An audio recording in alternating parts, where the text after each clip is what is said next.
2-2 draw for Altrincham Football Club today against Oxford City, and we're talking to manager Lee Sinnott. Lee, a strange game really. Looked like we were going to run away with it at one stage. Started the game really well, got a 2-goal lead, but I suppose in the end the Scott Leather goal has changed things. I think so, yeah. I mean, when we went 2-0 up, I thought we were playing very positively. I thought we were moving their defence and midfield around very well and creating opportunities. And we put ourselves into a 2-0 lead. And I think that was a little bit of an important part of the game, is that a couple of minutes later we give a cheap free kick away on the halfway line. It was great delivery into our box, and obviously Scott is really stretching, and you probably won't see a better finish from a header all season, will you? So it put Oxford back in the game, and then for the rest of it, we didn't reach the heights of the last 45 minutes, probably a little bit before half time as well as we'd started the game. I thought we started the game very brightly. I thought we started the game very brightly away at Leamington last week, but I thought that was even better in the first 25 minutes. Like I said, we were moving people around.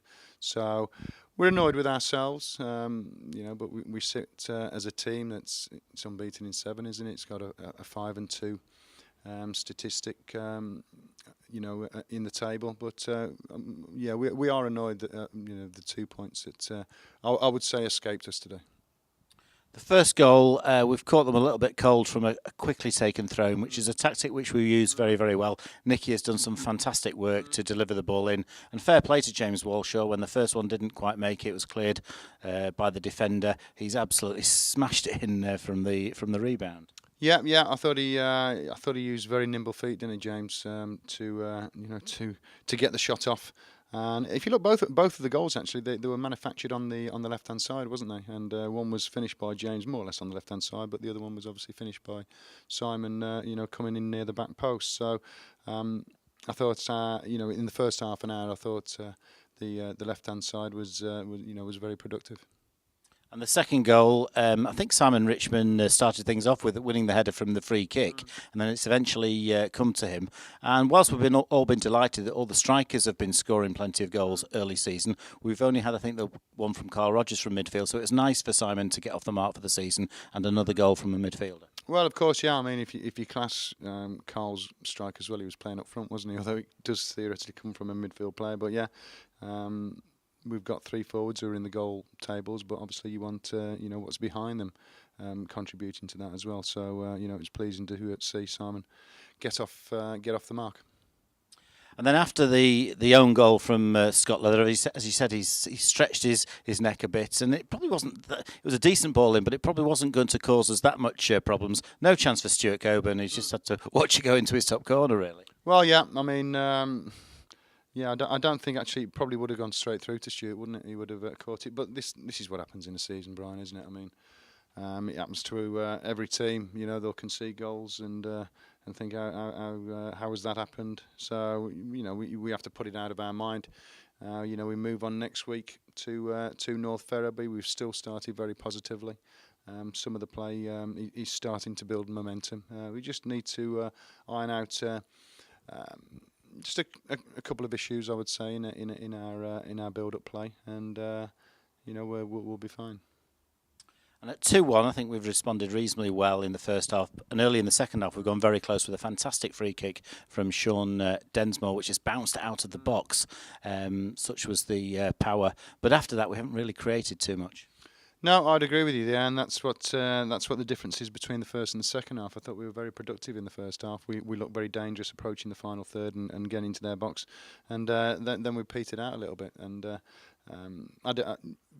for what we did in the first half an hour, we didn't really do that in the second half.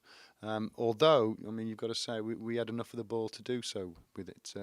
I thought we looked sideways. We looked back too much in the second half. We didn't move the ball quickly enough, forward enough to ask them questions. And the only question to ask really in the second half for me, Brian, is did we work the keeper enough in the second half? Well, the answer is no. For all the ball that we had, we didn't have enough of a good product at the end of it, and that's what has probably been our downfall in this one. I certainly wasn't surprised to see the referee pointing to the penalty spot for Scott Leather's challenge on Liam Malone. I thought it was a fairly nailed-on penalty, but I thought we should have had one as well. Yeah, I mean, just going on their penalty, I mean, I didn't have a good view of it. I asked James Lorry, who was warming up down there, and he said it was a penalty, so, that's fine, okay. These things happen in a season, and, they'll happen for us. But you're always susceptible to that. I wouldn't say that Stuart was put under a lot of pressure today, but you're always susceptible to conceding a goal out of nothing, and it really was a goal out of nothing from that aspect. Obviously, I think Scott Leather has, the players come from his blind side, and as he's gone through to connect with the ball, the players come across him, and he's caught him. So that's what happens. But I totally agree with you there, Brian. That I thought Kyle Perry was more or less, he was pushed hard because, not being funny, Kyle's a big fella, and why would he end up in a clump in the back of the net? So these things even out, over a season. As you said, 5 wins and 2 draws now. We're second in the league. Brackley have overtaken us on goal difference. And we've got a slightly unusual circumstance now with everybody apart from ourselves and Telford playing on Tuesday night. I guess you may well be going to watch North Therapy. Yeah. I'll have a look at what they're about with my own eyes. Obviously, I'll have a couple of reports on them anyway. Promoted teams have momentum, don't they? It's always shown in this league, and they've started off very positively. So we'll see what happens. But it's the players have started well. We're disappointed because of the 4 points that we've dropped out of 21. That's how how we take it. And if the players have that attitude.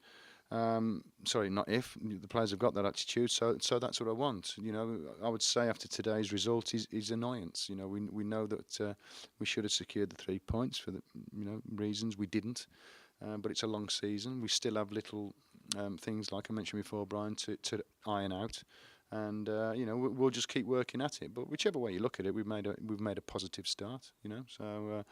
It seems more closer, doesn't it, than previous seasons? And so, the top positions, could yo-yo a little bit. But like I said to the players before, I don't care who we play. I don't care who's down the corridor in the away dressing room or when we go to wherever.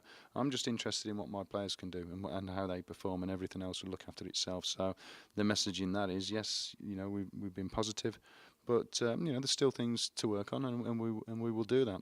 Games point things out that need addressing, and that's what we've done in the the last few weeks. That's Lee Sinnott there talking about the 2-2 draw against Oxford City this afternoon. Altrincham second in the table. We now go to North Ferriby on the outskirts of Hull next Saturday for our next encounter, hoping to keep up our 100% away record.